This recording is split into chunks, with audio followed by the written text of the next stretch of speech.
Estimados participantes, muy buenas noches y bienvenidos a nuestro diplomado de tráfico ilícito de drogas.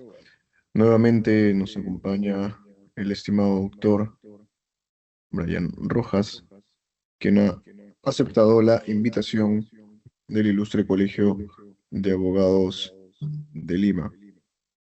Bien, nuestro querido doctor es abogado por la Universidad Ricardo Palma, consultor estratégico especializado en la intersección del derecho y las nuevas tecnologías. Como CEO de Analyst Attorney, lidera una firma pionera en ofrecer soluciones legales e innovadoras para empresas de alto impacto. Su enfoque central es en el Legal Problem Management, diseñando estrategias proactivas para mitigar riesgos y optimizar oportunidades en el entorno digital. Nuestro querido doctor tiene una sólida trayectoria como conciliador extrajudicial y árbitro en prestigiosas cortes, aportando una visión integral para la resolución de conflictos complejos a nivel nacional e internacional. Doctor, muchas gracias por aceptar la invitación. Nuevamente le reiteramos el agradecimiento y, por supuesto, le extendemos el saludo de nuestro decano y de nuestra directora académica. Gracias, doctor. Lo dejamos a cargo de la sesión. Muchas gracias, estimado. Buenas noches con todos los presentes. Efectivamente, mire, el día de hoy, dentro de este diplomado de tráfico ilícito de drogas, nos trae a colación dos puntos importantes de los cuales voy a exponer. Y en esta primera parte vamos a ahondar en un punto que relativamente es un recurso legal dentro del proceso penal un tanto complejo. Sin embargo, lo vamos a abordar de manera práctica para poder entenderlo. Usos, mecanismos, desde los conceptos, cómo entenderlo mejor, cómo aplicarlo.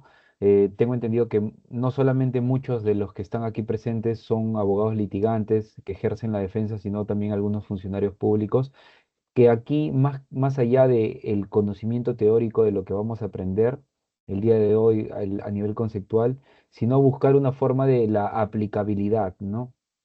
Con el objetivo de hacer más eficiente el rigor y la persecución del delito, así como una defensa más eficaz para nuestros patrocinados.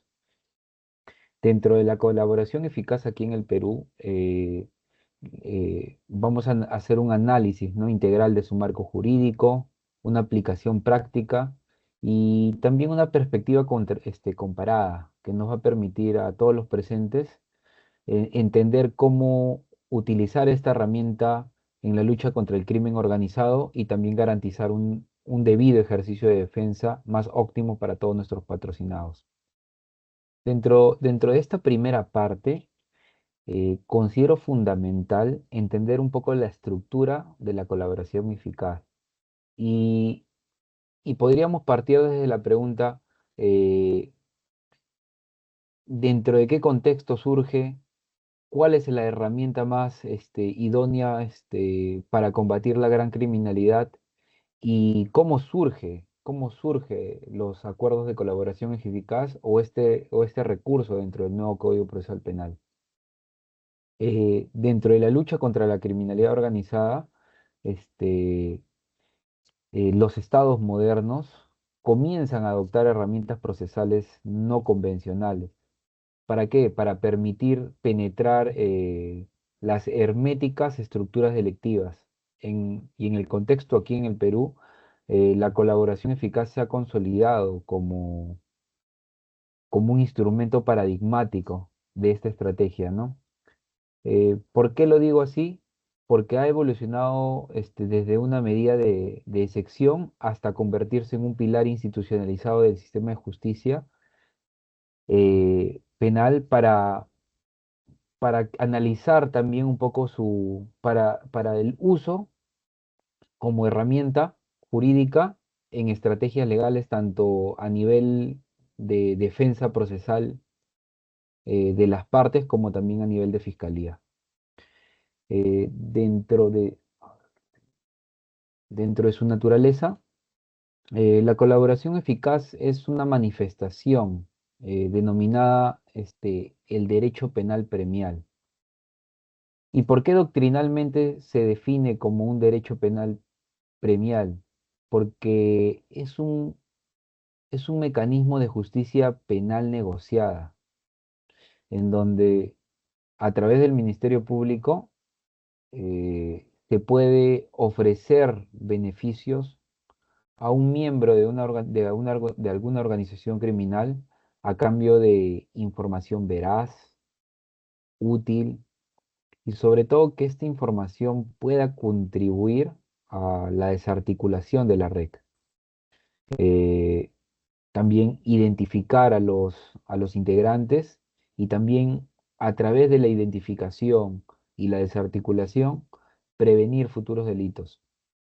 Aquí tenemos a uno de los juristas que ha redactado y escrito mucho esto, el doctor César San Martín Castro, la describe como un instrumento incardinado en el derecho premial, ¿no? Que descansa en la figura del arrepentido. Este, ¿Por qué lo llama así? Porque quien debe admitir su participación en los hechos está obligado a aportar información suficiente y eficaz para neutralizar la actividad delictiva de naturaleza que ya ha previamente ha cometido, ¿no? Ahora, también está dentro de su naturaleza procesal.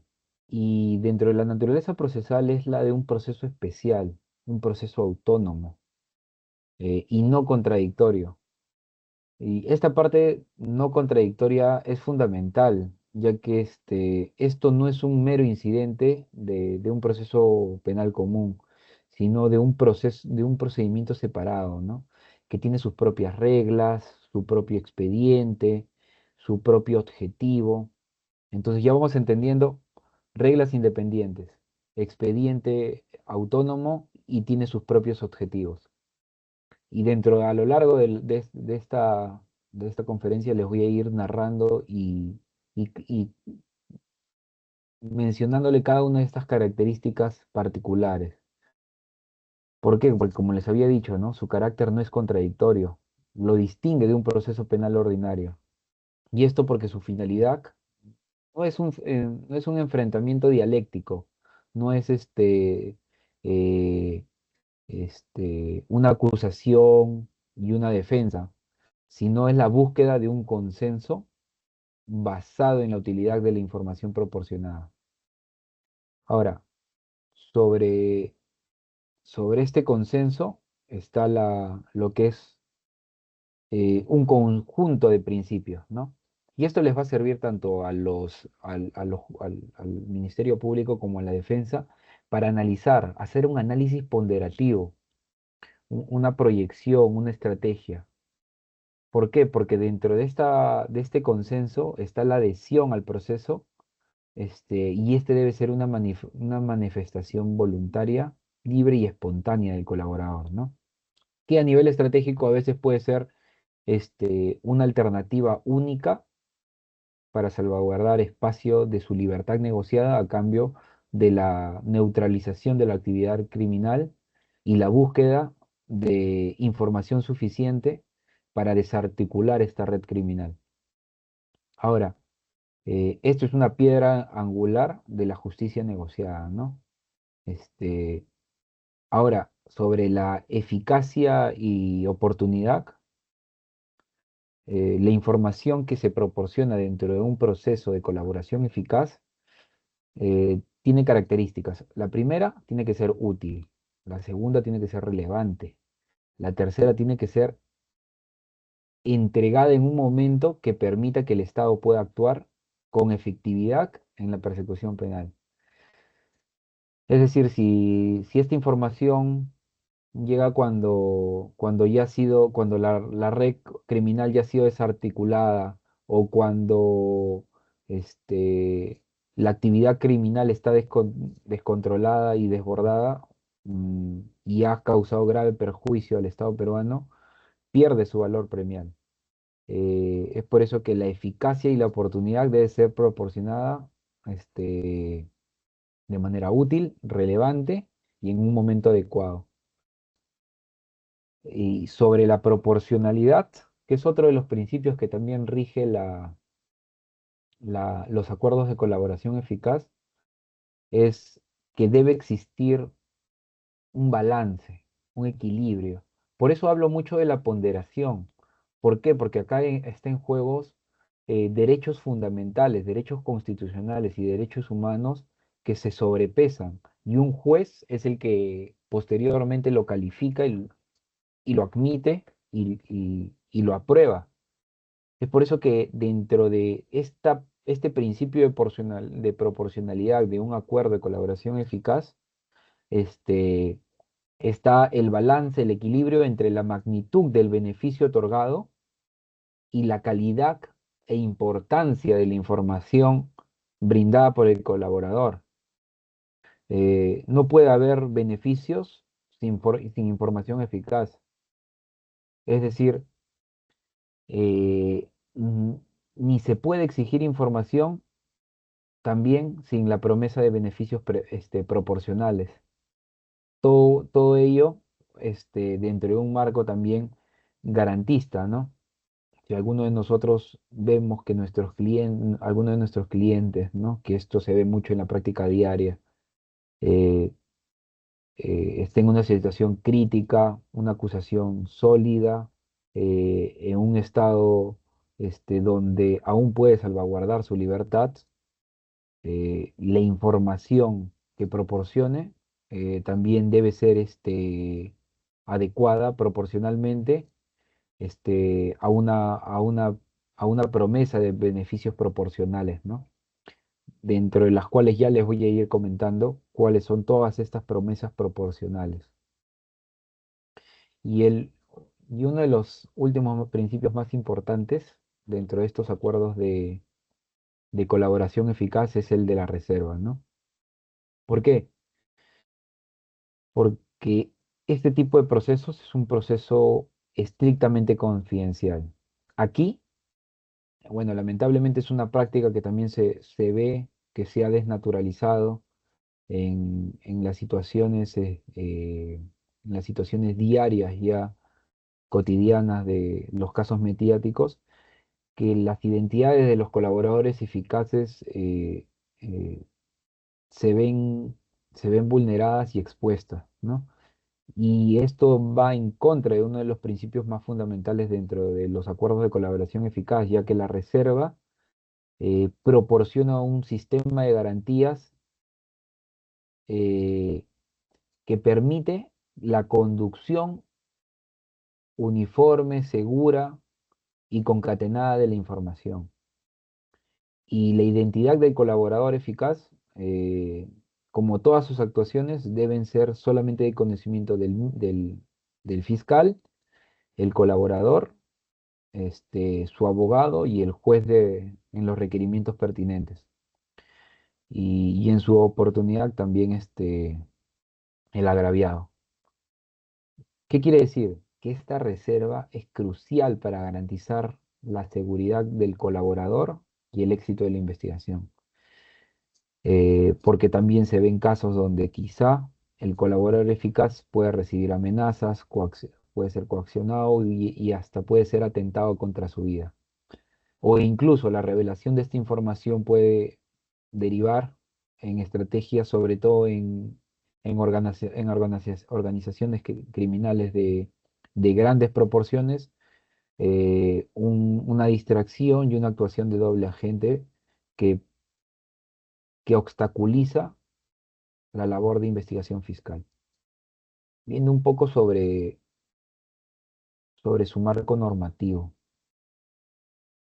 Más allá también del marco normativo, su evolución legislativa.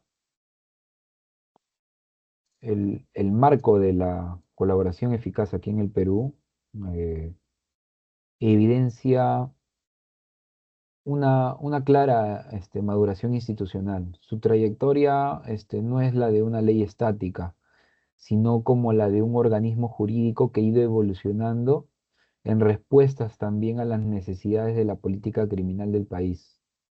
Últimamente, con algunas modificaciones cuestionables, sin embargo, su origen se remonta en la ley 27378, promulgada en el año 2000, ¿no? Como una herramienta reactiva y excepcional diseñada para enfrentar casos de macrocriminalidad que investigada, ¿no? Sobre todo quizá algunas tras las caídas de algunos eh, eh, estados o gobernantes, ¿no? En los años 2000. Eh, Sin embargo, su eficacia demostrada llevó a que esta herramienta eh, pueda ser utilizada de forma permanente. Entonces, entendiéndola como un contexto evolutivo dentro de la ley 27378 y la eficacia que fue demostrando, permitió que se institucionalice esta herramienta y pueda ser incorporada dentro del Código Procesal Penal del 2004. Y este aspecto, el punto fundamental de la colaboración eficaz, que se regula de manera sistemática en los artículos 472 al 481A, eh, permite una codificación que marca un cambio de paradigma. ¿Por qué mencionamos que marca un cambio de paradigma? Porque comienza a transformar la colaboración de una herramienta de crisis a un componente estructural de la justicia penal. Es decir, la operatividad del proceso que se encuentra intrínsecamente ligada a la ley 30077, que es la ley de crimen organizado, eh, ya permite que sea utilizada dentro de la justicia penal como un componente sólido. Entonces, estas estructuras, esta ley que define eh, un catálogo de delitos como el sicariato, la extorsión, la trata de personas, el lavado de activos, eh, en el marco de esta ley de crimen organizado y este catálogo de delitos, la colaboración, en este contexto, la colaboración eficaz adquiere su máxima relevancia estratégica, porque la criminalidad se combate con estrategia, eh, así como también el ejercicio adecuado de una defensa eficaz. Entonces, entendiéndola como un componente estructural de la colaboración eficaz en el nuevo Código Procesal Penal, entendiéndola como un componente estructural de la justicia penal, eh, continúa su desarrollo en el Decreto Supremo 007-2017 JUS. Eh, en este Decreto Supremo aprueba el reglamento del proceso. ¿Qué es lo que permite? Lo que les voy a comentar. Eh, el detalle de sus fases, procedimientos con mayor precisión para dotarlo de eficacia. Y más recientemente, en la ley 31990, se introdujeron modificaciones sustanciales, eh, reflejando más que todo como una fase de corrección legislativa para, para abordar problemas de eficiencia y garantizar la fiabilidad del proceso. Entre sus cambios notables eh, de esta ley, de esta corrección legislativa, se encuentran dos puntos fundamentales. El primero es el establecimiento de un plazo máximo de 8 meses para la fase de corroboración. Habían casos donde los colaboradores eficaces eh, mantenían un estadio de aspirantes. Entonces, y también en el plazo de esa aspiración a que se pueda confirmar la colaboración eficaz, l- estos beneficios premiales garantistas podían ser instrumentalizados para rehuir a la justicia también. Entonces, a través de esta nueva corrección legislativa se plantea un plazo de 8 meses para la fase de prorrogación, de corroboración, con prórrogas muy limitadas, ¿no? ¿Esto qué es lo que busca? Evitar una duración indefinida de, de las fases de corroboración. Ahora, este punto también tiene sus deficiencias y formas de contrarrestarlo, o críticas, por así decirlo.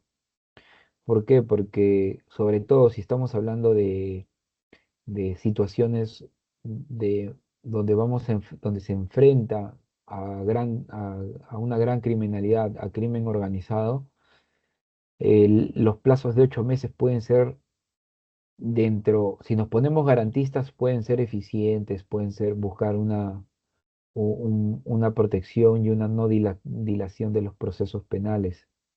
Sin embargo, entendiendo la realidad actual, y la gran criminalidad, cuando se requieren recabar información internacional, sistemas de cooperación internacional, no solamente a nivel nacional, sino entre países, relativamente este periodo de tiempo puede ser corto. Entonces, eso también es un análisis ponderativo que también que se tiene que ajustar, no solamente adecuándonos a meras correcciones legislativas para algunos, para, para buscar ciertas garantías que no benefician la persecución del delito. Tiene que ser un balance. Ahora, sobre la prohibición, otro de los puntos de de la ley 31990 que introdujo estas modificaciones sustanciales. El segundo punto, aparte de este plazo de corroboración, es la prohibición expresa de corroborar la declaración de un aspirante a colaborador eficaz, a colaborador con la de otros aspirantes. Y bueno, en parte mm, busca esto como una medida crucial de prevenir una colusión entre colaboradores para asegurar, para coordinar sus aportes de información y también asegurar la verificación independiente de la información. Eh, entonces, esta trayectoria legislativa eh, demuestra cómo la colaboración eficaz ha ido transitando, ¿no? De ser una respuesta de una crisis política específica a convertirse en un instrumento altamente regulado y central en la estrategia del Estado peruano, sobre todo contra las formas más complejas de delincuencia. Ahora, ahondando un poco, viendo un poco el íter procesal y sobre todo un análisis un poco más detallado del procedimiento de colaboración eficaz, aunque desformalizado en comparación con el proceso común, este también sigue una estructura lógica y secuencial, que está diseñada para equilibrar la necesidad de obtener la información con las garantías de fiabilidad y también las de legalidad. Entonces, dentro de este íter procesal, podemos decir que se componen 4 fases principales, seguidas de dos eventuales, ¿no? Que son la impugnación y la revocación. Pero en la primera fase de calificación e iniciación, eh, el proceso de colaboración eficaz puede iniciarse de 3 maneras. La primera, a solicitud del propio interesado, a quien se le denomina un postulante. Este postulante puede ser quien está siendo investigado, procesado o incluso un ya condenado. Eh, entonces, en búsqueda de mayores beneficios premiales, ante alguna condena que ha sido dura, excesiva, ¿no? Que la considere así, ¿no? Entonces, en búsqueda de ello, tanto un investigado, un procesado como un condenado pueden postularse. Esta es una de las 3 maneras para iniciar y calificar el proceso de colaboración eficaz. La segunda está la propuesta del Ministerio Público a una persona que dentro de su investigación considere que puede brindar información valiosa a través de la captación por parte de la Policía Nacional, este, quien también debe comunicarlo de manera inmediata al fiscal. Este, esta es una tercera, ¿no?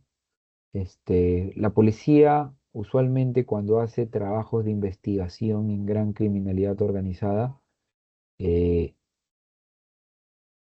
detecta algunos agentes criminales en comisiones delictivas. Entonces, estos también pueden acogerse dentro del hecho independiente, dentro de la gran criminalidad organizada, porque la criminalidad organizada no es un mero delito en sí, sino agrupa una estructura de comisión delictiva de múltiples delitos.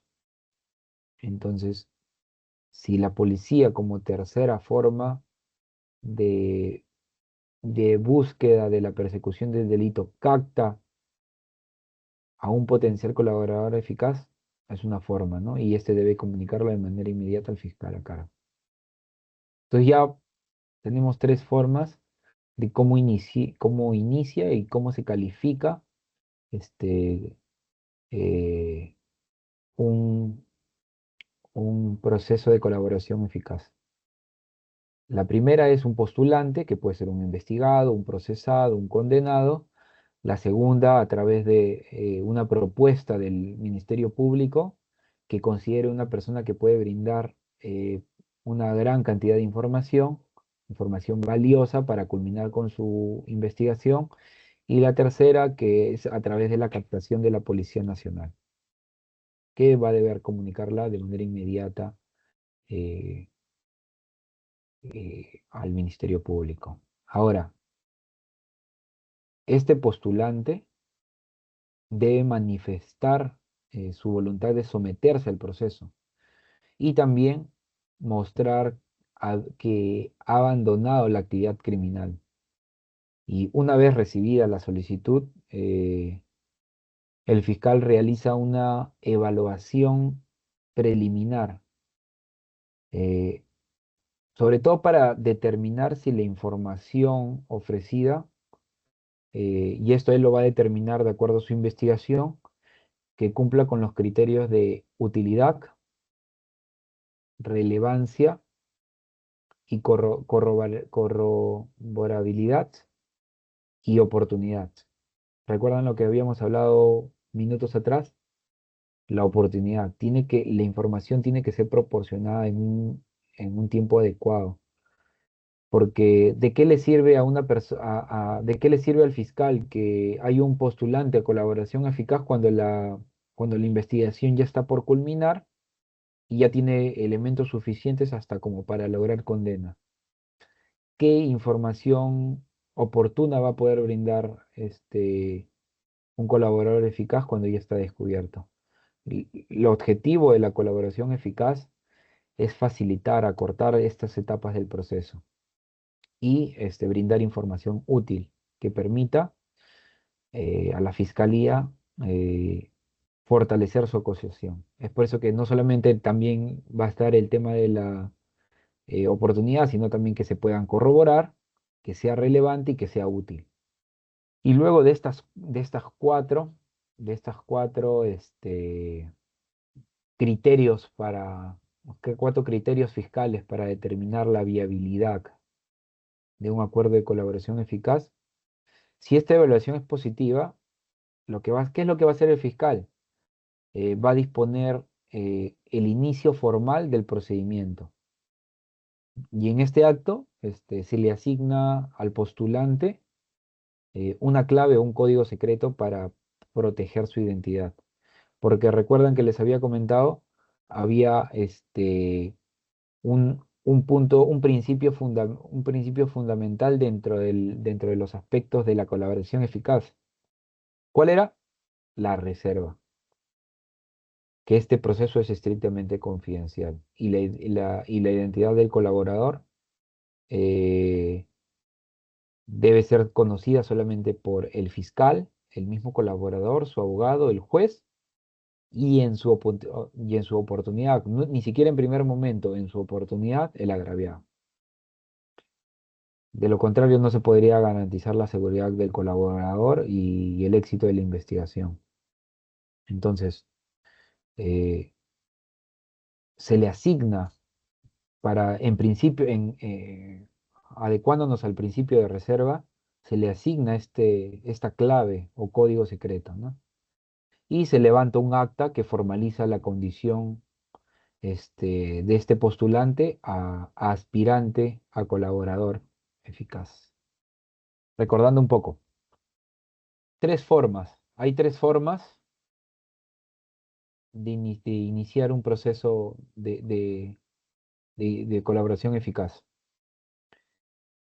A misma solicitud del aspirante, el interesado, el propio interesado, el fiscal que considera que tiene información valiosa y también por captación de la policía. Cualquiera de estas tres formas tienen criterios de valoración y calificación. ¿Cuáles son? Utilidad, relevancia, que sea corroborable y oportuno. Entonces, tres formas de acogerse a un proceso de colaboración eficaz y cuatro formas de, de evaluarlas. Ahora, una de las fases más importantes, porque no solamente ya la evaluación es positiva, se postula de cualquiera de las tres formas, la evaluación es positiva, pero esto viene una siguiente fase, que es la fase de corroboración. Y esta etapa es una de las etapas medulares y más críticas.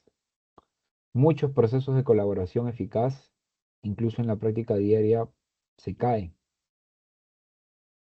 Es por eso que se considera una etapa crítica, al menos la de corroboración. ¿Por qué? Porque la declaración de un colaborador por sí sola carece de valor probatorio. Esta tiene que ser, la, la declaración tiene que ser confirmada, uno, por elementos de convicción externos y dos, que estos elementos de convicción externos sean objetivos, que sean palpables, medibles, útiles, pertinentes. De lo contrario, su, su fase de corroboración no puede prosperar y este aspirante de colaboración eficaz no, no va a tener un estándar sólido para que se pueda aprobar ante un juzgado.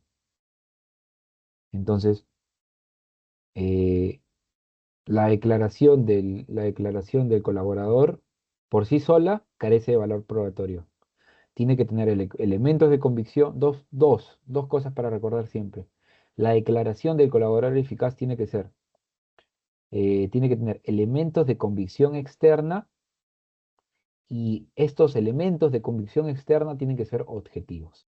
Entonces, eh, ¿cómo lo comprueba el fiscal en la fase de corroboración? Despliega las diligencias necesarias para verificar cada uno de los hechos afirmados por el aspirante. El aspirante indica que tal cronograma, por ejemplo, la ubicación de un lugar, eh, actividades programadas, horarios, ubicaciones. Si esto no es palpable de manera objetiva, corroborable, a través de diligencias de vigilancia, eh, en coordinación con la policía, simplemente esa mera declaración es una declaración carente de valor probatorio. Entonces, el estándar de corroboración sí es exigente. No basta, y no basta con confirmar aspectos periféricos o accesorios a la declaración. Ahora, elementos de convicción externos y que estos elementos de convicción externos sean objetivos. Y esto va de la mano con que la verificación debe recaer sobre el núcleo de la información incriminatoria. Eh, y esto incluye la participación de las personas delatadas en los hechos, que como se menciona en la ley 31.990, prohíbe explícitamente que la declaración de un aspirante se corrobore con la de otro. Y esto reforzando y esto refuerza al fiscal este, a que busque pruebas independientes, documentos, peritajes, testimonios de terceros, etcétera. Ahora, como ya también había mencionado, esta fase ahora está sujeta a un plazo legal estricto para garantizar la celeridad del proceso, que es de 8 meses. Un poco debatible el plazo, sí, porque limita la actuación fiscal, que si es que se va a requerir información de cuentas bancarias en Suiza, en Moscú, en Delaware, en Wyoming, en, en Islas Caimán, estos procesos de cooperación internacional pueden tomar tiempo. Y para corroborar la existencia, el colaborador eficaz indica que hay la existencia de tantos montos dinerarios en diversas cuentas. Ahora, para corroborar dicha información, con el plazo de tiempo, el inicio de las comunicaciones, la activación del proceso de cooperación internacional, que puede tardar meses, incluso años, es un gran reto para la justicia peruana, que debe ser observado, nuevamente observado y actualizado. Porque acá lo que se busca, más allá de hacer un verdadero ejercicio de la defensa eficaz, también se busca perseguir y combatir la criminalidad. Ahora, hay una fase posterior, que es la fase de acuerdo y de negociación. ¿Por qué? Porque una vez que el fiscal ha corroborado la información y es pertinente, útil, oportuna, y ha determinado su eficacia, se inicia una fase de negociación. Y, y esta fase de negociación, eh, el fiscal, el colaborador y algunos de los presentes que lo van a ejercer, los abogados defensores, es por eso que eh, hay que entender un poco los límites o los alcances. Discutimos sobre los términos de los acuerdos de los beneficios y la colaboración proporcionada. Esto se discute. Se llega a un acuerdo con el fiscal y también se negocia. Y también en este documento, este, de acuerdo, también se detalla también, ¿no? La información proporcionada y los hechos corroborados. Medir.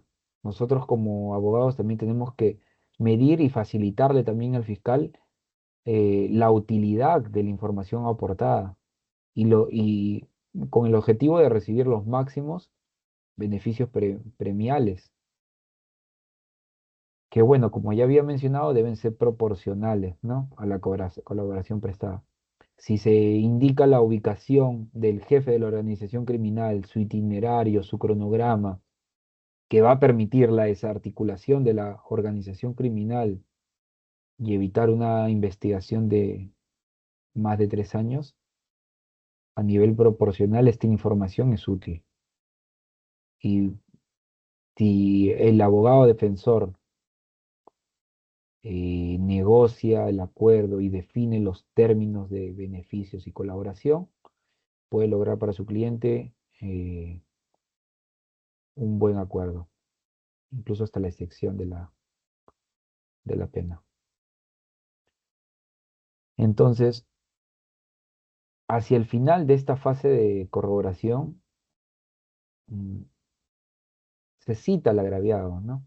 Ya en esta fase final, por eso les comenté anteriormente, solamente se le comunica, el agraviado llega a conocer quién es el colaborador eficaz, eh, pero ya en una fase final de corroboración, por el principio de reserva.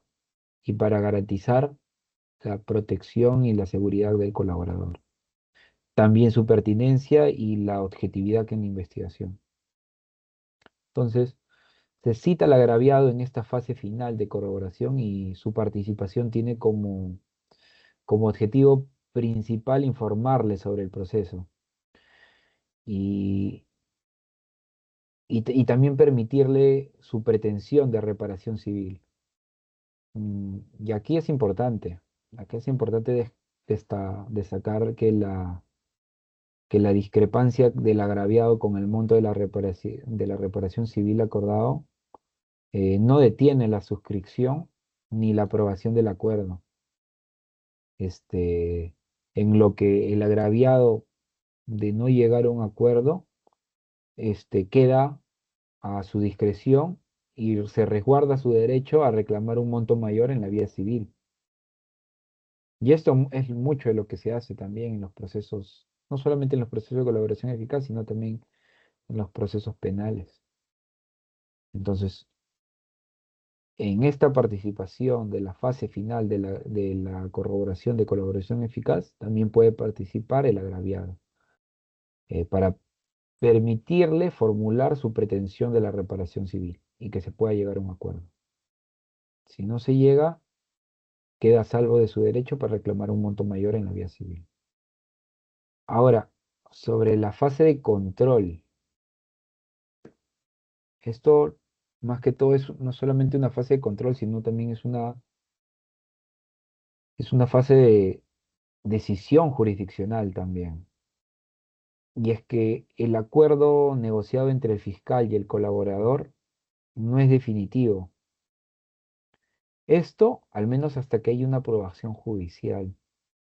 Y el acuerdo y toda la carpeta fiscal de colaboración se remiten al juez de investigación preparatoria para que éste realice un control de legalidad. Aquí el rol del juez eh, en esta fase no es la de reevaluar la utilidad de la información, porque la utilidad de la información es pertinente y es una atribución exclusiva solamente para el fiscal. ¿Por qué? Porque él es el director de la investigación. Entonces, aquí el juzgado de investigación preparatoria, más que reevaluar la utilidad, está en una posición de verificar que el procedimiento haya respetado las normas legales, que no se haya vencido el plazo de 8 meses, que no se hayan vulnerado los derechos fundamentales del colaborador, que el acuerdo sea razonable y proporcional. Y si el juez encuentra que el acuerdo eh, está conforme a ley, lo aprueba. Lo aprueba mediante una sentencia.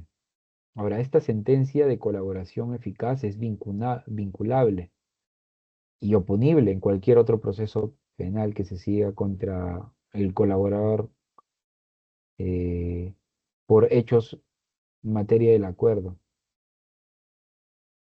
¿Y por qué es oponible? Porque consolida así los beneficios otorgados. Entonces, es una fase de control y decisión jurisdiccional que no es la reevaluación de la utilidad de la información, sino la de verificar que el procedimiento haya respetado normas legales, que no se hayan vulnerado los derechos de los colaboradores y que el acuerdo sea razonable y proporcional. Este es el doble. Ya. Esta parte sí es interesante, porque el doble dividendo de la colaboración, ¿por qué doble dividendo? Porque tiene beneficios premiales y también objetivos estratégicos. Aquí entendemos que la colaboración eficaz opera sobre una lógica de doble dividendo. ¿Por qué denominarla doble dividendo? Porque por un lado ofrece un conjunto de incentivos premiales para motivar al aspirante, al colaborador, al postulante a cooperar, y por otro, proporciona al Estado una herramienta estratégica que es de alto impacto para la persecución del crimen organizado. Este diseño dual le confiere su poder y a la vez genera eh,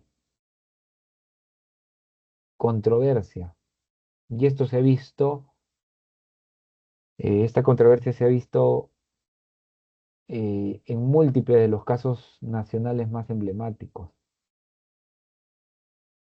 sobre las proporcionalidades, sobre los beneficios, sobre el alcance de la justicia, al ser aprobados estos acuerdos de colaboración eficaz. Entonces, dentro de la dimensión premial, tenemos los incentivos para el colaborador. El sistema de beneficios está diseñado como una escala graduada, donde la magnitud que es directamente proporcional a la trascendencia de la información. Es decir, que este enfoque pragmático reconoce que la cooperación solo se puede obtener a través de incentivos tangibles y sobre todo significativos para quien asume el riesgo de delatar a sus cómplices. Ahora, sobre los beneficios para las personas naturales, el Código Procesal Penal y la Ley 27378 establecen un catálogo de beneficios penales para los colaboradores individuales. Eh, Uno de ellos es la remisión de la pena, que esto es aplicable a las personas que ya se encuentran cumpliendo una condena. eh, la colaboración eficaz puede llevar a una reducción o extinción del resto de la pena que les queda por cumplir. Otra de ellas es la suspensión de la ejecución de la pena. Esto, ¿Esto qué significa? Que permite que el colaborador, a pesar de ser condenado a una pena privativa de libertad, no ingrese a un establecimiento penitenciario, este, y que solamente se sujete al cumplimiento de ciertas reglas de conducta, ¿no? Algunas comparecencias, con restricciones, con limitativa de derecho. Una de ellas también, otra de ellas es la disminución de la pena, que este es el beneficio más común, que permite reducir la sanción penal hasta en un medio por debajo del mínimo legal establecido para el delito. Y, y el máximo beneficio que tenemos, ¿no? Que es la exención de la pena. Y este se reserva para casos excepcionales, en los que la información es de un valor extraordinario. Eh, por ejemplo, cuando permite evitar la consumación de un delito de especial gravedad, ¿no? Como un acto terrorista o un asesinato, o que posibilita la desarticulación, ojo, no parcial, sino completa de una cúpula dirigencial de una organización criminal. Entonces, es proporcional. Si se evita la consumación de un delito especial de gravedad o si permite la desarticulación completa de una cúpula dirigencial de una organización criminal, el máximo beneficio se reserva para estos casos excepcionales. Ahora, para las personas jurídicas, siguiendo también las tendencias internacionales y, las recomendaciones de la Convención de las Naciones Unidas contra la Delincuencia Organizada Transnacional, la legislación peruana, a través de la ley 37737, extendió la figura de la colaboración a las personas jurídicas. Y este mecanismo crea un mercado de información en donde el Estado actúa como un comprador y el colaborador como un vendedor. Y la naturaleza de este intercambio revela motivaciones fundamentalmente distintas. Mientras que para una persona natural busca salvar su libertad personal, para una empresa busca garantizar su supervivencia comercial. Es decir, que la colaboración eficaz se convierte en estrategia para evitar su muerte corporativa. Entre ellas, y esto es un debate sobre la responsabilidad penal de las personas jurídicas o, o la responsabilidad administrativa de las personas jurídicas, lo que se puede considerar muerte corporativa, la disolución o la inhabilitación definitiva de la empresa, ¿no? La suspensión o las multas son susceptibles a pagos y a temporalidades. Sin embargo, la inhabilitación definitiva y la disolución sí se puede considerar una muerte corporativa. Y también a través de este intercambio de información buscan mantener su capacidad de operar en el mercado. Eh, los beneficios para las empresas, ¿qué es lo que incluyen? Empresas que se acogen a estos beneficios es la excepción o reducción de las medidas administrativas como multas, que pueden llegar a como hasta el sextuplo del beneficio obtenido ilícitamente. También evitar la inhabilitación para contratar con el Estado.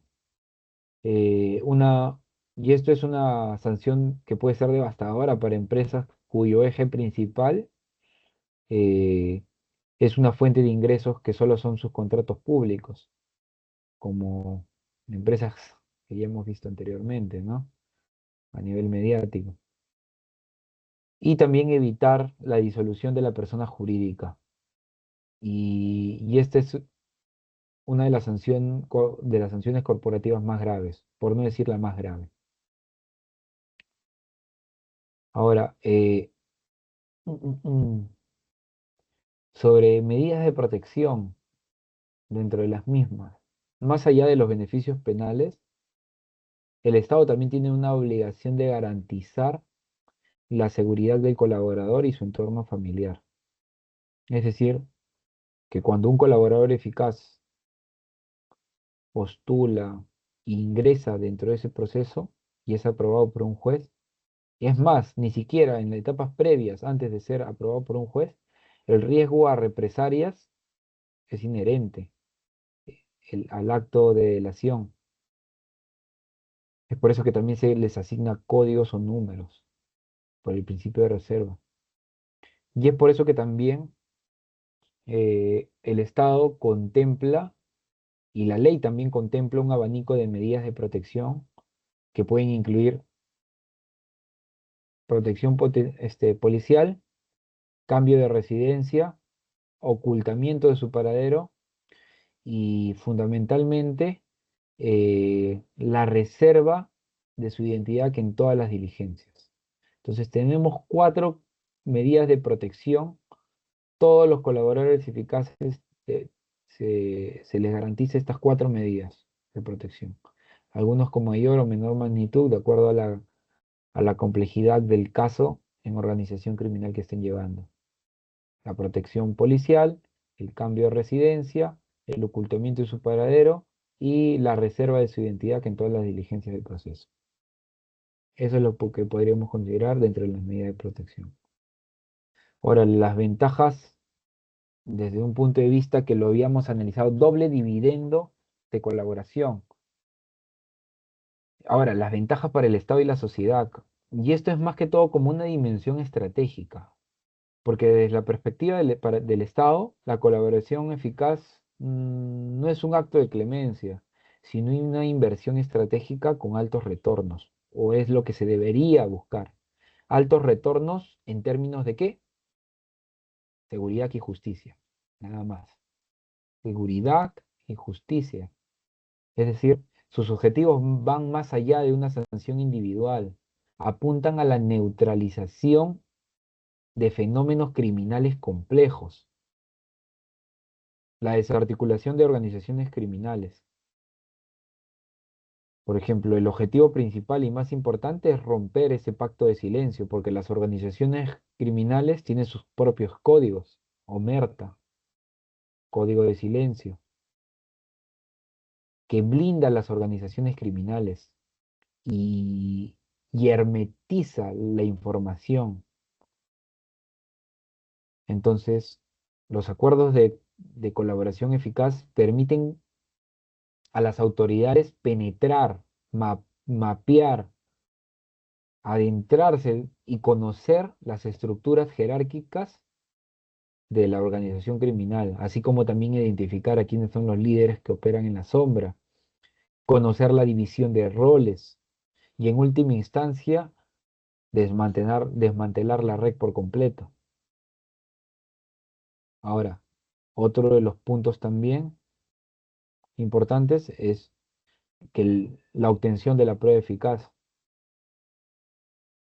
En casos de criminalidad organizada, eh, la prueba directa es a menudo inaccesible. Los líderes se aíslan de la ejecución material de los delitos, a lo que lo podemos conocer como ignorancia deliberada. ¿Esto qué es lo que hace? Que dificulta la persecución del delito con métodos tradicionales, ¿no? Y la colaboración eficaz proporciona testimonios y pruebas directas que son cruciales para construir casos sólidos contra toda la estructura, especialmente contra las altas esferas. Ahora, sobre la prevención del delito, la información útil y oportuna puede ser vital para evitar la continuidad o la consumación de delitos en curso, es decir, que puede neutralizar operaciones futuras o disminuir sustancialmente las consecuencias de los actos ya ejecutados. Y también, por último, también tenemos la recuperación de activos ilícitos. Y esto también es un componente clave, porque la lucha contra la criminalidad organizada es posible y es más eficiente al atacar su base financiera, su estructura dineraria. Y la colaboración eficaz es una herramienta fundamental para averiguar el paradero de los instrumentos, bienes, ganancias del delito. Y esto que permite incautación y decomiso. Y este objetivo se ha visto reforzado con algunas normas, ¿no? Cuestionables, como no cuestionables, críticas, como también permitidas. Y esto se ve en la ley 3737, ¿no? Que prioriza el pago de la reparación civil a favor del Estado, ¿no? En suma, lo que podríamos comentar es que la colaboración eficaz eh, se considera como un mecanismo pragmático que mediante una cuidadosa ponderación de costos y beneficios se sacrifica la punición total de un actor delictivo para alcanzar un bien mayor. Por eso que mucho análisis ponderativo. Mm. Más allá también del derecho penal, analicemos el derecho constitucional. Y la neutralización también, la búsqueda de la neutralización de las organizaciones criminales en su conjunto y la protección de la sociedad. Ahora, algunos casos, de manera breve, porque cada caso es un expediente entero y requiere muchas horas, pero veámoslo a nivel este, didáctico para aprender, para ver cómo se han utilizado, ¿no? Y dentro de la aplicación práctica del estudio de estos casos de crimen organizado, la verdadera medida de la eficacia de este instrumento procesal se encuentra en su aplicación práctica. Y esto sobre todo adhiriéndose estrictamente a la solicitud este,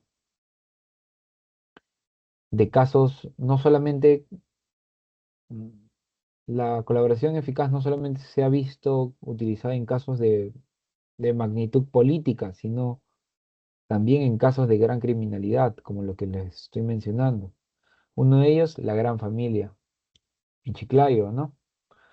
Que fue la desarticulación de una red criminal de extorsión y sicariato. Y este caso representa uno de los eh, avances y progresos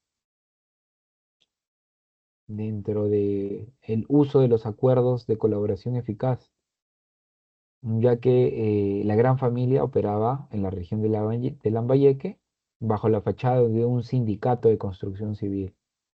pero en realidad que era una estructura jerárquica de cobro de cupos a empresas constructoras, la usurpación de terrenos, el sicariato como método de intimidación y también la eliminación de rivales. El rol de la colaboración eficaz aquí fue decisivo para quebrar esta organización. No se mencionan los nombres, pero el colaborador eficaz con clave 412610, los últimos dos números XX, vamos a mencionar, resultó también fundamental para la fiscalía, porque la información aportada por este y los otros colaboradores incluyó estructura y liderazgo, donde se identifican, ¿no? Este, a algunos miembros, ¿no? Que es el Aureliano, que se le denominaba Viejo Paco, Pasapera, como el líder de la organización. Y acá detallabas la estructura de mando y la jerarquía interna, la identificación de los miembros y los roles, ¿no? Los colaboradores que que reconocieron fotográficamente a los miembros clave de la organización y sus funciones. Se identificó a algunos como alias El Gato, que detallaban actividades como de reglaje, vigilancia, ¿no? Y esto se evidenció en el expediente que posteriormente, producto de este reglaje y vigilancia, eh, hubo una víctima asesinada, así como las funciones de poner precio y porcentajes a las obras. Entonces, cada uno va siguiendo roles, ¿no? Marcaje, vigilancia, delegación y estructuración, hasta el modus operandi. Describe, ¿no? Con precisión, ¿no? Que los métodos de extorsión, principalmente son el uso de la violencia y de la amenaza para asegurar el pago de cupos y utilizaban, ¿no? Una fachada de sindicato para poder operar. Entonces, estas informaciones detalladas eh, son testimonios clave que fueron llave para los investigadores, para la fiscalía, para comprender la lógica interna y probar la existencia de la estructura criminal permanente y concertada, que sí llevó a condena de sus principales miembros y a la desarticulación de la red. Al menos esta, porque pueden quedar remanentes y de estos remanentes diversi- aperturarse nuevas estructuras criminales, pero menores, no tan grandes ni con alto grado de criminalidad. Entonces, estos son otro de los casos de los malditos del triunfo en Trujillo, que aquí se combatió la extorsión sistémica. Y esto sucedió en la ciudad de Trujillo. La organización criminal, los malditos de Trujillo, se había consolidado como una de las más violentas y temidas, especializándose en la extorsión a empresas de transporte y otros negocios. Entonces, la usurpación agravada, o sea, van desde la extorsión a empresas de transporte y luego van saltando a usurpación agravada de terrenos y sicariato. Sicariato como método de intimidación a los que se rehúsan a pagar. Y aparte, la instrumentalización de menores de edad, aprovechando la minoría de edad para una menor punibilidad que enfrenta. Y aquí la Fiscalía de contra el Crimen Organizado de la Libertad utilizó los mecanismos de colaboración eficaz como una de esas estrategias principales para desmantelar la organización. Actualmente, bueno, no se dispone en la red, no está tan público el mismo nivel de detalle de los testimonios específicos como se ve en los casos de la gran familia, pero en este caso se confirman que hubieron megaoperativos que llevaron a la captura de sus miembros principales y estos se basaron en información obtenida por inteligencia. Entonces, esto es alguno de los beneficios. Y bueno, esto es uno de los casos que también se encuentra mucha información, que es el caso de la red Orellana, que acá se desmanteló una estructura criminal eh, sofisticada que tenía una complejidad técnica y legal, ¿no? Por su esquema de criminal, ¿no? Los métodos de investigación tradicionales eran insuficientes. Aquí la colaboración eficaz de miembros de la red fue esencial para que la fiscalía pudiera, uno, comprender el intrincado del mecanismo de saneamiento físico legal fraudulento que utilizaban.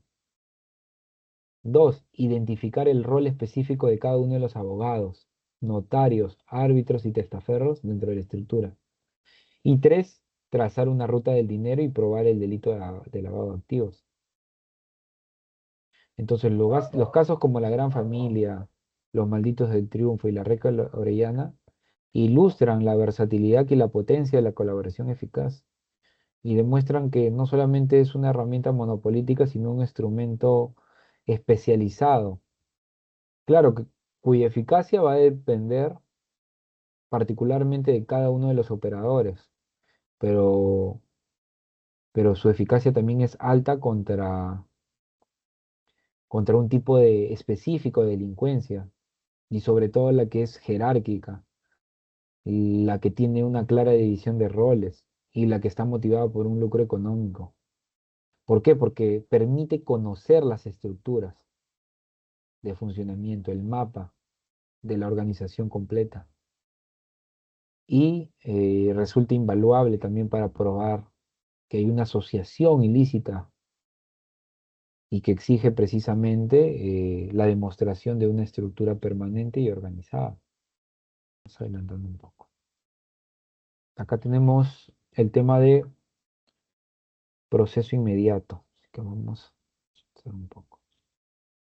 Les voy a comentar de manera breve un poquito sobre una perspectiva internacional, un análisis jurídico, porque la colaboración eficaz no solo, y esto va a tener mucho que ver con eh, los sistemas de cooperación internacional. Entonces, dentro de un análisis comparativo, tenemos la delegação premiada en Brasil, ¿no? Que el sistema brasileño, ahí como ellos lo conocen coloquialmente como delegação premiada, y formalmente colaboração premiada, es un instituto jurídico regulado por la ley 12.850 del 2013, que es la ley de organizaciones criminales en Brasil. Y su uso se masificó con la operación que ya todos conocen, la operación Lavallato, y sus raíces históricas se basan en las ordenanzas filipinas de la época colonial, lo que le confiere una larga tradición en el derecho brasileño. La delegación premiada, la colaboración eficaz, como nosotros la conocemos, es una larga tradición jurídica en Brasil y, y el procedimiento se basa en un acuerdo voluntario entre el investigado y una autoridad, generalmente el Ministerio Público o, esto es una característica diferente, la Policía Federal, que aquí no hay una Policía Federal. Acá quien lo acuerda es únicamente por el Ministerio Público. Acá una característica particular es que también sí es homologado por un juez para que el acuerdo sea válido. Ahora, otro de los que también tenemos es el Cooperating Witnesses, que es en Estados Unidos. Y el enfoque estadounidense es radicalmente diferente, ya que este es producto de una tradición de common law y su sistema procesal marcadamente adversarial y dominado por la figura fiscal, no existe una ley única y codificada de colaboración eficaz. En su lugar, la figura del del cooperating witness, que es el testigo cooperante, es una manifestación de lo que ellos denominan el bargaining, que es una negociación de cargos. Y esto es una práctica mediante la cual más del 90% de los casos penales en Estados Unidos se resuelven sin llegar a juicio.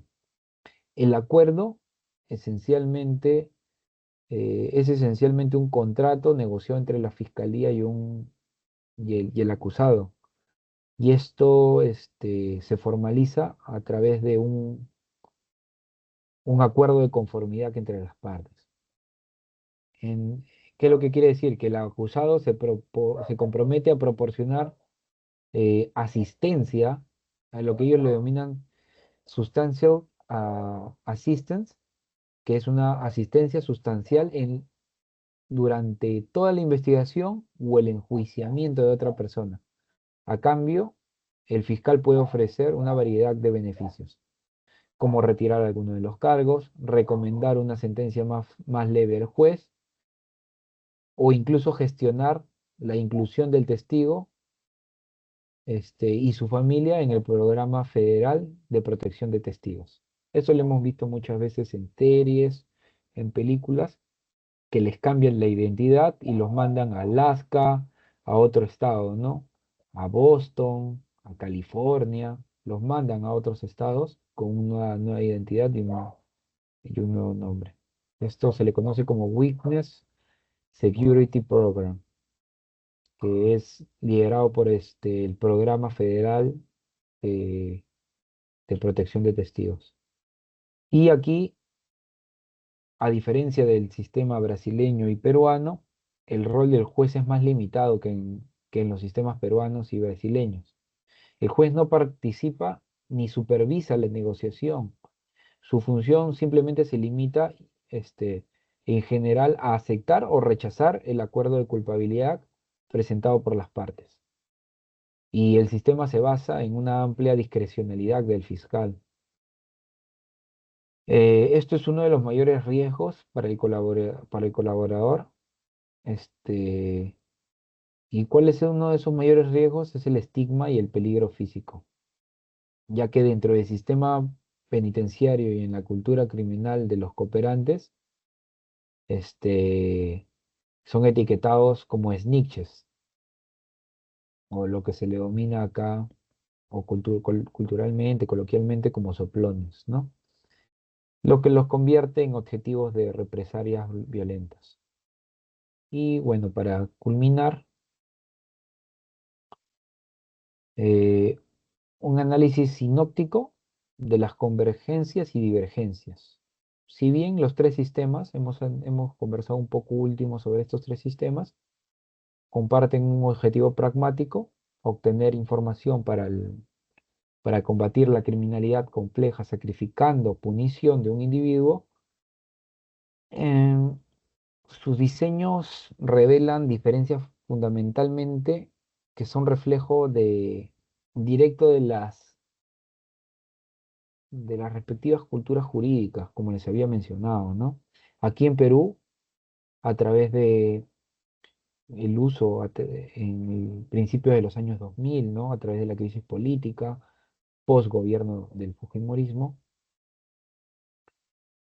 En Brasil, una larga tradición que llega desde las colonias filipinas, y en Estados Unidos, derivado de su sistema jurídico common law. Eh, Sin embargo, una convergencia utilitaria es que se basan en una lógica utilitarista, costo y beneficio para el Estado. En el Perú y Brasil, como países tradicionalmente eh, de influencia del derecho continental, Han optado por regular la figura a través de leyes formales y codificadas que detallan un procedimiento y los requisitos, como lo hemos visto, ¿no? Eh, Mientras que en Brasil es un producto orgánico de su jurisprudencia. El rol del juez en Perú y en Brasil es un poco más de la figura del juez como aprobación, mientras que en Estados Unidos más a discrecionalidad del... Ya, aquí vamos a tomar... Ya, para culminar, algunos de los puntos que son los desafíos a futuros de la colaboración eficaz en el Perú es que vamos a partir por la ley 31990, que es la imposición de plazos estrictos para la corroboración. Lo he mencionado a lo largo de esta conferencia. Solicito que algunos de los que son partícipes sean críticos, sean cuestionables, presenten iniciativas, sobre todo para la búsqueda de resolver el problema eterno el problema de la persecución del delito en balance y equilibrio, también con la búsqueda de resolver los procesos eternos, ¿no? Que minan la credibilidad del sistema. Cuando un proceso dura eternamente, minan la credibilidad del sistema. Sin embargo, cuando estos son demasiado estrictos, demasiado este, con plazos muy cortos, también imposibilitan la persecución del delito, ya que puede, eh, si bien puede aumentar la eficiencia en casos de complejidad media, podría resultar contraproducente contra casos de criminalidad transnacional, ¿no? Donde los puntos de corroboración de información pueden requerir plazos mucho más extensos. Ahora, los desafíos pendientes para consolidar dentro de los acuerdos de colaboración eficaz aquí en Perú que tenemos es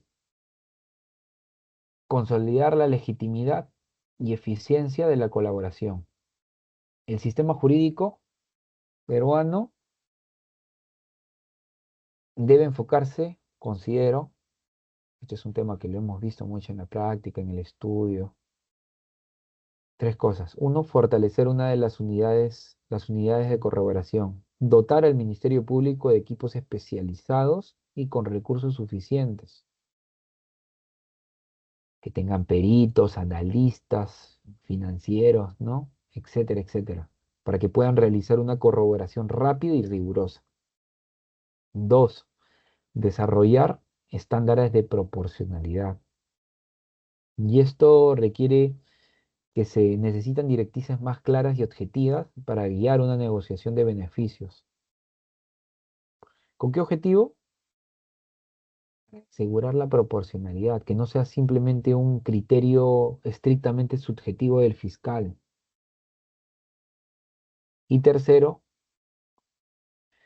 mejorar los mecanismos de control. El control judicial de legalidad debe ser robusto y no meramente formal. ¿Y esto qué quiere decir? Que hay una revisión sustantiva de la razonabilidad del acuerdo. Entonces, lo que podemos decir ya para culminar es que la colaboración eficaz se ha consolidado a nivel nacional con sus pros y sus contras como un instrumento indispensable y potente contra la lucha de la criminalidad organizada. Entonces, eso básicamente sería todo en la parte de lo que es colaboración eficaz. Eh, sí, eso es básicamente todo. De aquí vamos a pasar a lo que es el proceso inmediato. Eh, Se encuentra el moderador.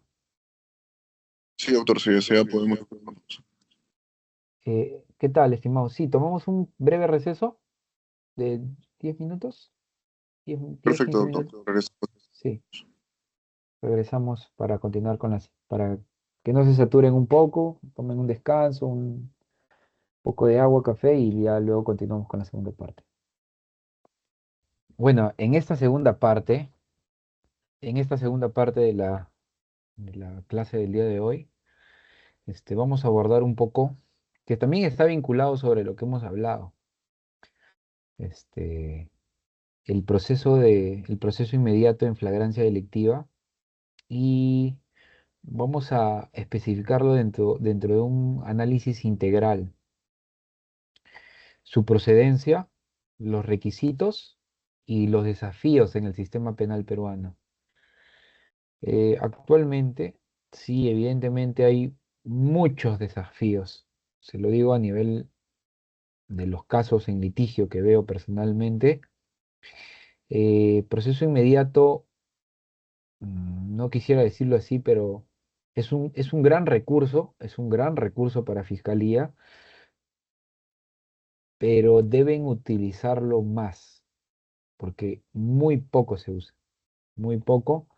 Y vamos a analizar por qué se usa poco, porque los requisitos y los desafíos que existen tienen que ser más interiorizados y adaptados a la realidad peruana.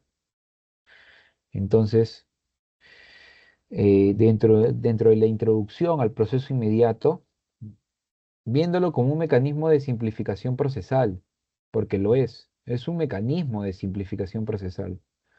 Ahora, sobre sus fundamentos y la finalidad, lo que busca un proceso inmediato es celeridad y eficiencia. Son dos cosas fundamentales, celeridad y eficiencia. Y el proceso inmediato se erige en el sistema judicial peruano como una manifestación de la potestad estatal para organizar la respuesta del sistema penal peruano bajo criterios de razonabilidad, celeridad y eficiencia. Racionalidad, celeridad y eficiencia. Y su concepto responde a una necesidad imperante, que es la búsqueda de soluciones rápidas a los conflictos penales, especialmente aquellos donde la evidencia delictiva es notoria y no requiere de una actividad investigativa extensa y compleja. El objetivo primordial de un proceso inmediato es combatir, es reducir la carga procesal. Que esto actualmente, como lo vemos, eh, agobia el sistema ordinario. Y lo que busca es ofrecer a los justiciables, tanto víctimas como imputados, la vía a un acceso de justicia que sea pronta y oportuna. Entonces, teniendo esto como contexto, el proceso inmediato es una herramienta procesal que busca, en esencia, que la justicia no solo sea efectiva en resultados, sino también en tiempo de alcanzarlo. Ahora, ya analizado la finalidad sobre su naturaleza jurídica, es fundamental distinguir que el proceso inmediato no es una mera abreviación o un atajo dentro de un proceso penal común, sino que este constituye un proceso especial con supuestos de aplicación y reglas procedimentales, reglas propias. Su característica definitoria es, y la más disruptiva, la supresión de dos etapas. Investigación preparatoria, la formalizada y la etapa intermedia. En su lugar se produce un salto procesal que conecta directamente las fases de diligencias preliminares con la etapa de juzgamiento. ¿Qué es lo que busca? Concentrar en una única audiencia de juicio oral los actos que en el proceso ordinario se desarrollan a lo largo de meses o incluso años. Y esta estructura lo convierte en un carril de alta velocidad para los casos de probadas sencillas y evidencia. Ahora, sobre el marco normativo, el rol del Código Procesal Penal y el Decreto Legislativo 1194 es la regulación del proceso especial que se encuentra en los artículos 446, 447 y 448 del Código Procesal Penal. Sin embargo, un punto de inflexión en su aplicación fue con la promulgación del decreto legislativo 1194. ¿Por qué fue un punto de inflexión? Porque esta norma modificó sustancialmente el artículo 446, transformando lo que antes era una facultad del fiscal para solicitar la incoación del proceso, en un deber que debe cumplir bajo responsabilidad funcional. Esto es para análisis. Yo lo comento de manera ilustrativa, pero es para análisis. Ya no es una facultad del fiscal, sino un deber bajo responsabilidad funcional. Es decir, en este cambio legislativo no ha sido un mero ajuste técnico, sino un giro a la política criminal del Estado, porque la Fiscalía ya tiene la obligatoriedad impuesta por el decreto 1194, que se enmarca en un contexto de alta demanda social por mayor seguridad ciudadana y una respuesta más enérgica y visible contra la delincuencia común. La consecuencia directa fue un incremento exponencial para el uso del proceso inmediato, ¿sí? Consolidándolo como una herramienta para obtener sentencias rápidas. Sin embargo, si bien es cierto, hay una obligatoriedad sobre la procedibilidad y que se declaren fundados los procesos de incoación, es una realidad totalmente distinta. Imagino que acá deben haber algunos fiscales o algunos abogados de defensa que lo ven en la práctica diaria, ¿no? A veces los procesos de incoación, por la exigencia de los requisitos impuestos por la Corte Suprema, que sean declarados fundados, también es un gran reto. Sobre esos presupuestos yo lo voy a comentar a detalle todos acá, a lo largo de esta exposición. Entonces, el proceso inmediato evoluciona de ser una opción técnica para los casos evidentes de convertirse en el estandarte de una política de justicia acelerada. Más adelante lo que les voy a comentar es que genera inevitables y profundas tensiones con las garantías fundamentales del debido proceso.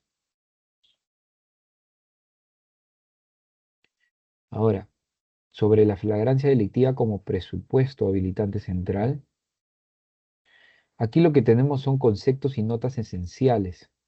¿Cuáles son? La evidencia sensorial del delito. ¿Por qué? Porque la flagrancia delictiva es el supuesto por excelencia que habilita la aplicación del proceso inmediato.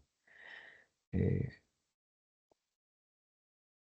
Aprendiendo un poco de los conceptos, flagare, que significa arder o resplandecer, alude a una situación fáctica en la que el derecho es tan notorio, tan manifiesto y evidente que parece arder ante los ojos de quien lo percibe. Y esta evidencia sensorial es lo que justifica una excepción constitucionalmente reconocida, que es la detención de una persona sin necesidad de un mandato judicial previo, según lo establece el artículo 2, numeral 24, literal F, de la Constitución. Y la jurisprudencia de la Corte Suprema, a través del Acuerdo Plenario 2-2016, ha consolidado la comprensión de la flagrancia en torno a dos notas sustantivas y requisitos insustituibles, que es inmediatez temporal e inmediatez personal.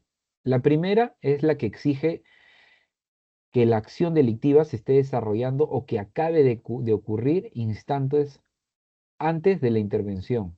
Se refiere que la proximidad en el tiempo entre la comisión del hecho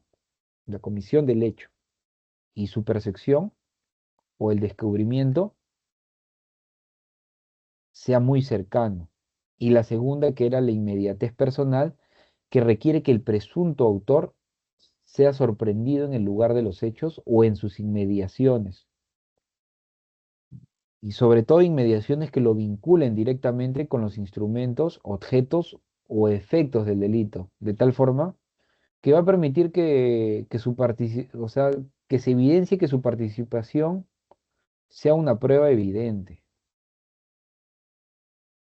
Ahora, sobre la la tipología de la flagrancia según la doctrina y según la jurisprudencia. En el artículo 259 del nuevo Código Procesal Penal, interpretado y desarrollado por la doctrina y la jurisprudencia, ya de manera resumida, tenemos lo que es la flagrancia estricta, que ocurre cuando el sujeto es sorprendido y detenido en el momento preciso que está ejecutando o consumando el delito. Ya, y esta es la forma más pura y evidente de flagrancia. A ver, les doy un ejemplo práctico. Un agente de la policía observa a un individuo forzando la cerradura de un domicilio con una ganzúa, y este procede a su detención inmediata mientras aún manipula la herramienta en la puerta, ¿no? Por ahí podríamos analizarlo. La cuasi flagrancia, que este se configura cuando el agente, habiendo cometido el delito, es perseguido y es capturado inmediatamente después, sin que se le haya perdido de vista. Y para esto es importante la continuidad de la persecución. De hecho, la cuasi flagrancia, esto es un elemento clave, la continuidad. Cuando un sujeto arrebata un bolso a una transeúnte y un sereno que presencia el acto inicia una persecución ininterrumpida. Y este, a su vez, coordina por radio con otras unidades hasta que el sujeto es interceptado 3 calles más adelante. Esto sin que el sujeto lo pierda de vista. Y una flagrancia presunta o inferida es el supuesto más amplio y debatido, ¿no? Que se produce cuando el agente no es visto cometiendo el delito ni es perseguido, pero es encontrado dentro de las 24 horas al hecho, en posesión de efectos o instrumentos del delito, o señales en su cuerpo o vestimenta que indiquen una probable participación. Es decir, se reporta el robo de un teléfono de alta gama con las características del dispositivo y la descripción del autor. Una patrulla policial ubica 2 horas después a un sujeto que coincide con la descripción del agraviado. Y al ser intervenido se confirma que, que la persona lleva la misma vestimenta, tiene un teléfono idéntico y se confirma que tiene un mismo número de serie al del equipo robado. Entonces, aquí entendemos a la flagrancia como una categoría que genera mayores desafíos a la justicia. A diferencia de las otras dos, no se basa en la percepción sensorial directa del acto criminal, sino más bien en una inferencia lógica. Entendamos bien esto, en una inferencia lógica a partir de indicios posteriores. Si bien es una herramienta útil para la persecución del delito, su aplicación como fundamento para un proceso inmediato debe ser particularmente rigurosa, porque la evidencia delictiva de la que, de la que ella emane puede ser menos concluyente y el riesgo a vulnerar la presunción de inocencia es mayor. Y esto hay que ser muy garantistas con eso. Y eso es el deber del juez, y ahorita ya les voy a comentar, sobre los requisitos de procedencia y los supuestos de aplicación. Ahora, ya entendiendo con el decreto 1194, sí, sí, es el, sí, 1194, ya varió de una facultad a un deber del fiscal de incoar el proceso inmediato. Ahora, el artículo 446, el numeral 1 del nuevo Código Procesal Penal, establece una regla imperativa. El fiscal debe solicitar la incoación al proceso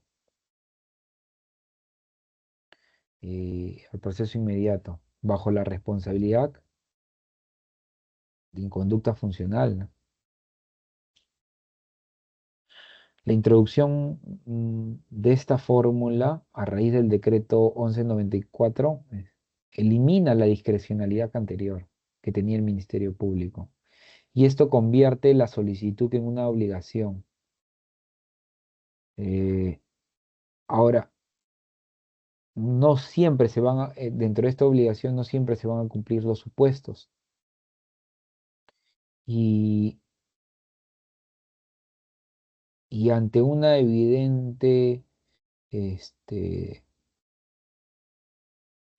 ante un evidente opción o alternativa a un proceso de incoación, el mismo artículo 446 emana tres supuestos alternativos del deber funcional de un fiscal también. El primero es la flagrancia delictiva, ¿no? Que ya lo habíamos comentado. Cuando el imputado es sorprendido y detenido en cualquiera de las modalidades, ¿no? Que ya hemos mencionado. Mm, Entonces, este es un supuesto más frecuente y central en el análisis. Sin embargo, tenemos otros dos, que es la confesión sincera. Cuando el imputado ha confesado, ¿no? Que ha confesado la comisión de un delito y de acuerdo con los requisitos del 160 del nuevo Código Procesal Penal, para que sea válida la confesión debe ser libre, espontánea y rendida en presencia de un abogado.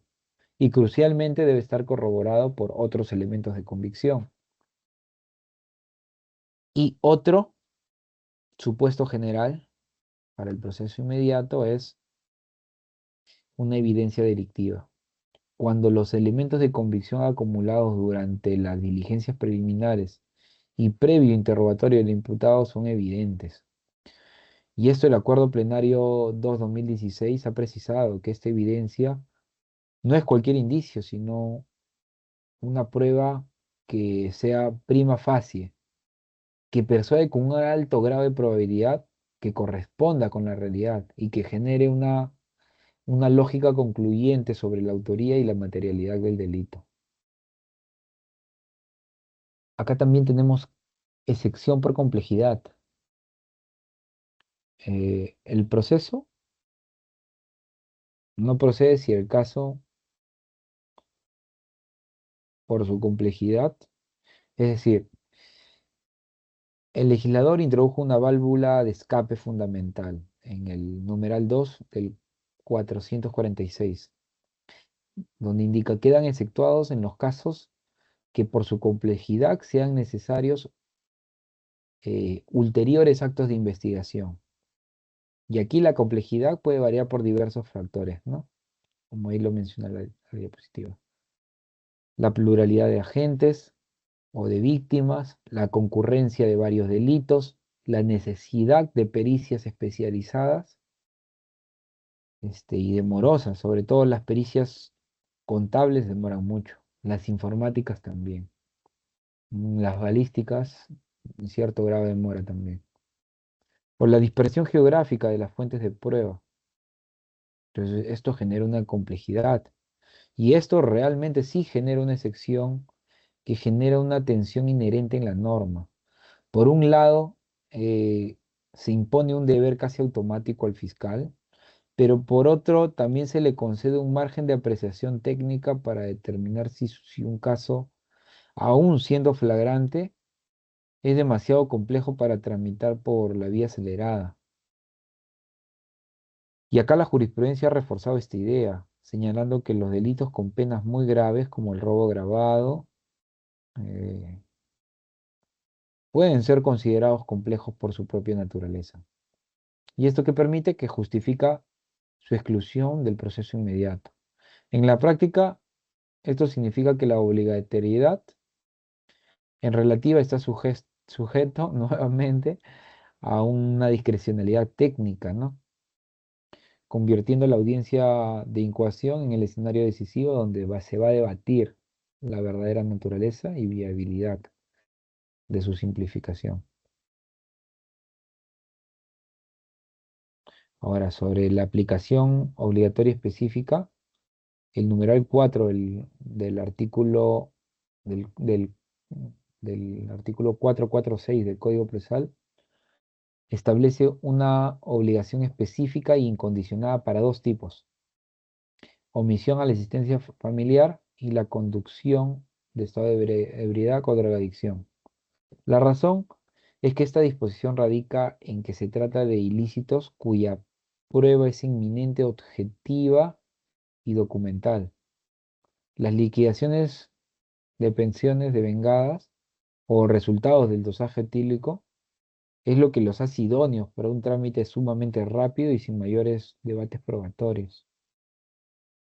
Ahora, al igual que como vimos con la colaboración eficaz, este también tiene un íter procesal. El proceso inmediato se activa desde la detención policial hasta el requerimiento fiscal.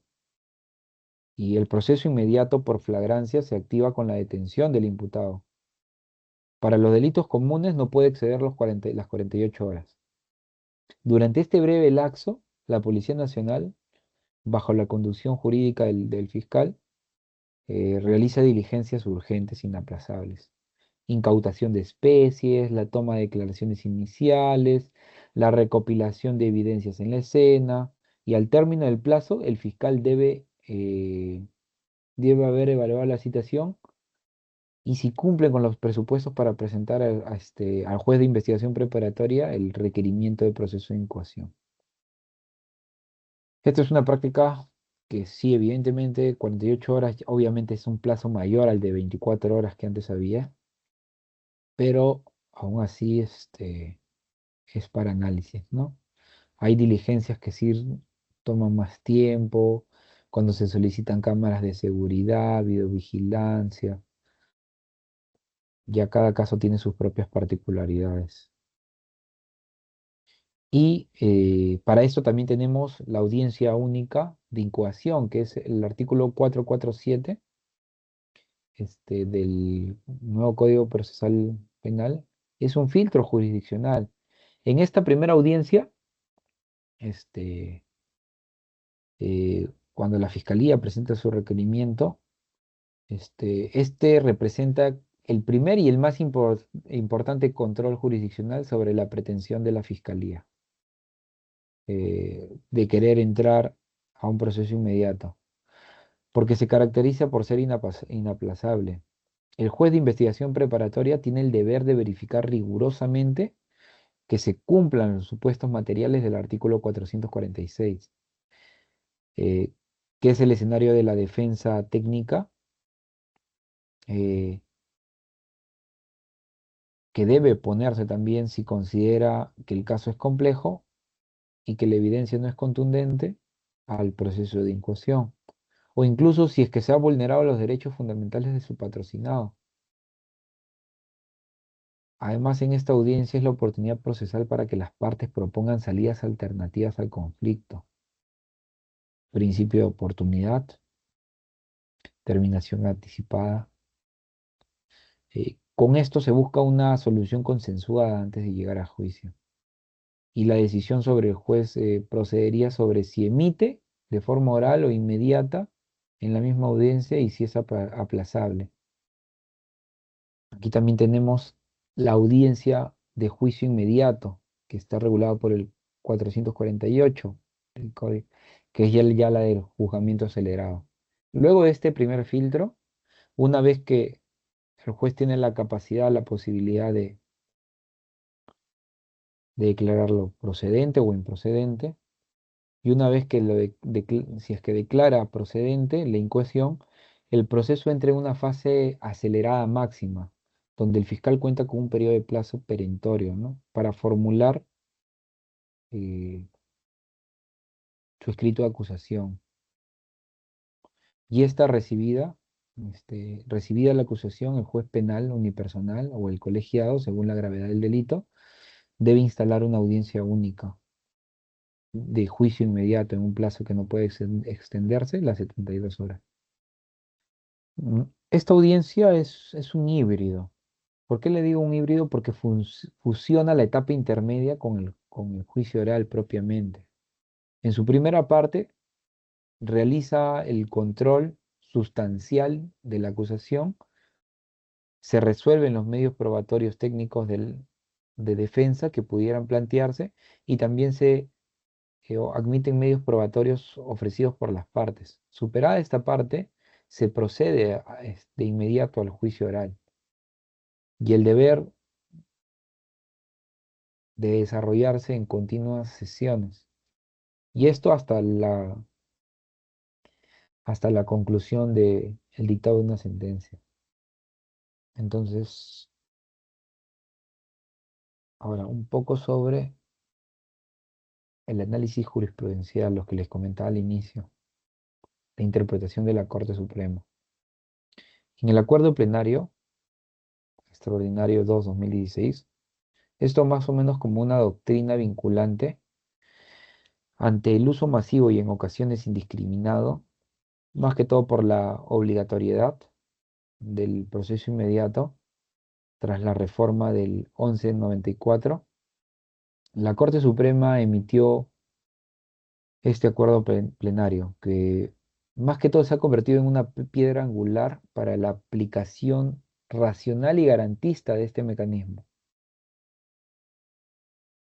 Y los aportes fundamentales de este acuerdo plenario, el primero es la evidencia delictiva, que este acuerdo eleva el estándar de prueba requerido. No basta con cualquier indicio o una lógica concluyente que emane de los elementos de convicción, sino que descarte cualquier duda razonable de tal manera que haya una certeza sobre la comisión del delito y la autoría del imputado. Ese es el primero. Certeza sobre la comisión del delito y la autoría del imputado. El segundo es el filtro de gravedad y complejidad. Acá el Pleno establece que el juez debe actuar con criterio seleccionador y muy riguroso, que al evaluar la procedencia de los en los delitos con penas especialmente muy graves, sostiene que estos casos, por su trascendencia y las consecuencias para el imputado, que son intrínsecamente impropios para ser resueltos en un proceso rápido, que acá introduce la complejidad como un criterio político criminal que va más allá del literal de la ley, dando espacio a la investigación de casos complejos. Y por tercera, la legitimidad constitucional, que el acuerdo reafirma que la constitucionalidad del proceso, del proceso inmediato, que sí es constitucional, pero la condiciona a una correcta aplicación. Si se circunscribe a casos genuinamente simples y evidentes, no vulnera el debido proceso ni el derecho a la defensa. Y el peligro de la legitimidad constitucional surge cuando su aplicación se ve forzada a casos que no cumplen estas características. Ujú. Le voy a mencionar algunos de los casos relevantes. Eh, la casación 692/2016, donde aquí en los hechos se incoó un proceso por el delito de robo agravado, cuya base fáctica era el hallazgo de los bienes sustraídos en el vehículo del imputado horas después del hecho, categorizado como flagrancia presunta.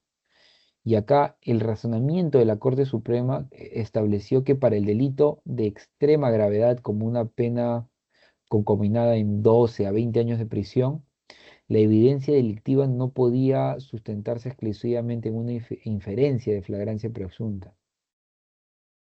¿Por qué? Porque la penalidad y la posibilidad de defensas complejas hacían que el caso no fuera apto para un trámite acelerado.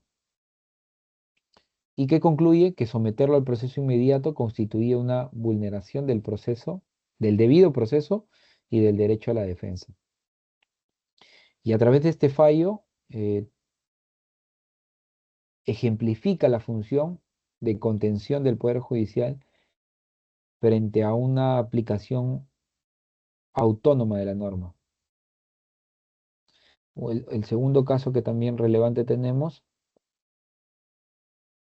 es el 441/2017 ICA. Ujú, sí. Acá, acá en los hechos se procesó la tentativa de violación sexual de una menor de edad. El imputado aquí fue detenido en flagrancia estricta durante los actos preparatorios, justo antes de que se consumara el acceso carnal. El razonamiento, en este caso, la Corte Suprema introdujo un, un matiz importante. Si bien el delito era especialmente grave, al encontrarse en un grado de tentativa, la actividad probatoria requerida era considerablemente más simple. No era necesario acreditar todos los elementos del tipo penal consumado, como la penetración, sino únicamente el inicio de la ejecución delictiva. Es por eso que, por esta razón, el caso no presentaba la complejidad probatoria de un delito consumado. Y por tanto, la aplicación del proceso inmediato lo consideraron viable y constitucional. Y en esta decisión también se demuestra que la evaluación no solamente es por la gravedad del delito, sino por la simplicidad probatoria. A ver, si nos da un poco el tiempo, le voy a contar un casito más, que es, no la puse acá. Ya, la casación 420/2019 del Santa. Acá los hechos fue que un individuo fue detenido por el hallazgo flagrante de droga y un arma de fuego en su vehículo.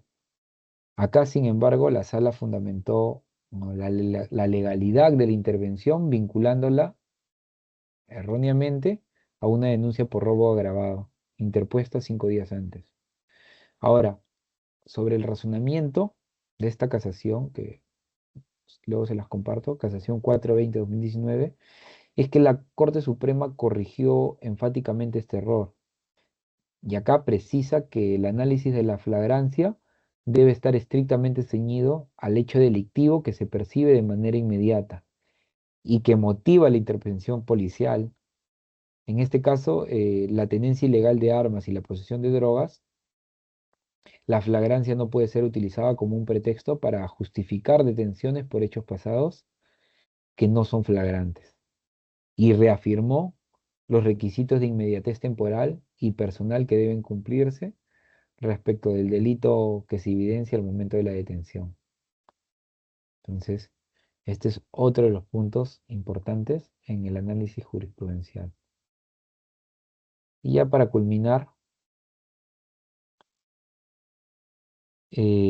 vamos a hablar un poco sobre la celeridad procesal y las garantías fundamentales. Si bien es cierto, el proceso inmediato tiene sus ventajas, también tiene sus desventajas.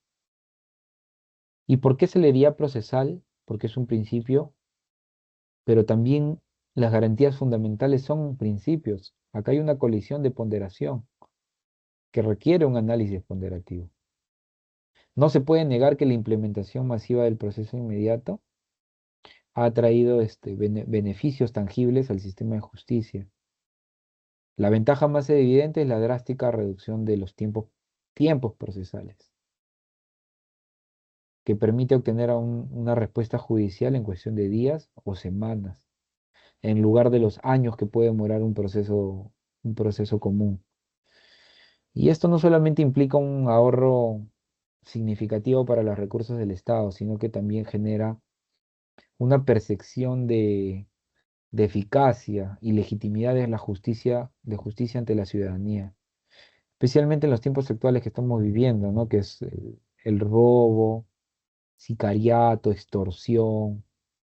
Entonces, ahora sobre los desafíos y críticas doctrinales, la potencial afectación al derecho de defensa está en juego. Y acá hay un núcleo del debate académico y forense sobre el proceso inmediato que reside en la, en la colisión que su celeridad puede generar con las garantías constitucionales del imputado. Principalmente la que yo más veo es el derecho a la defensa. Uno, que la afectación al plazo razonable para la defensa, eh, los plazos perentorios, 24 horas para la acusación y 72 horas para el juicio, imponen una presión extrema sobre la defensa, y este tiempo es a menudo insuficiente para que un abogado pueda entrevistarse adecuadamente con su patrocinado, analizar los cargos, elaborar una teoría del caso sólida. Muchos dicen a sus clientes, acógete al silencio, en vez de ya ir ayudándolas para que puedan hacer sus declaraciones testimoniales de manera idónea y correcta, y fundamentalmente buscar y ofrecer pruebas de descargo. Esto es uno de las afectaciones, el plazo razonable. Dos, la dificultad para la actuación probatoria. La defensa, por una parte, en una situación, digámoslo así, de desventaja, mientras que el fiscal ya cuenta con todos los elementos recabados en la intervención policial. Que no siempre es así, que no siempre es así, pero se suceden casos donde la intervención policial, las actas, las declaraciones, objetos incautados, la defensa debe conseguir sus propias pruebas, testigos, documentos, peritajes de parte, en un tiempo récord. Y esto mm, dificulta, dificulta que los casos materialmente conseguir pruebas que en ese tiempo no se van a poder obtener. Y uno de los mayores riesgos es el riesgo de condena sin juicio material. La intensa presión del proceso y la casi imposibilidad de articular una defensa, y no lo digo porque soy no abogado defensor, sino eh, en búsqueda de un sistema más garantista. Articular una defensa puede llevar al imputado a aceptar sólidas alternativas como la terminación anticipada. No necesariamente porque se reconozca culpable, sino porque es una estrategia para evitar una condena mayor. ¿Me entienden? Y ante un juicio que se percibe como ya perdido, esto puede desnaturalizar los mecanismos de consenso y correr el riesgo a convertir el proceso inmediato en un instrumento de condenado sin juicio. Ahora, sobre las consecuencias sistemáticas, el uso excesivo del proceso inmediato ha tenido un impacto directo y medible en el sistema de justicia penitenciaria. La rápida emisión de sentencias condenatorias ha contribuido significativamente al aumento de la población carcelaria. Y esto también agrava un problema crónico de hacinamiento en los penales, ¿no? Esto es como para análisis. No todos los procesos de incoación también son procedentes. Muchos solamente son iniciados por obligatoriedad, mas no por facultad. Entonces, para culminar ya con algunas reflexiones finales, el éxito del proceso inmediato no debe medirse como únicamente por la cantidad de sentencias emitidas en tiempo récord, ¿no? Sino por su capacidad de lograr esa celeridad sin menoscabar la justicia material, la capacidad de ofrecer medios probatorios, testimonios de cargo y de descargo. Y también es un desafío para el sistema de justicia peruano asegurar que esta poderosa herramienta de simplificación procesal no degenere un mecanismo de justicia sumaria, sobre todo porque es penal, la última ratio, y que se mantenga siempre en un delicado pero indispensable equilibrio entre la eficiencia de persecución del delito y el respeto irrestricto de las garantías personales y los derechos fundamentales. Eso sí es fundamental. Entonces, eso es básicamente lo que hemos abordado, sobre todo en esta última parte, ¿no? Que es para analizar, sobre todo ponderar, ¿no? La celeridad procesal con las garantías fundamentales dentro del proceso inmediato. Entonces, muchas gracias. Eso ha sido todo por hoy. Si tienen alguna pregunta, consulta adicional, yo encantado. Le voy a compartir las diapositivas al administrador para que se las pueda compartir, para que las puedan tener ustedes también. Doctor, es justo, estamos finalizando entonces la grabación, si es que no hay ninguna pregunta. Sí, listo. Bien, Igual, sí.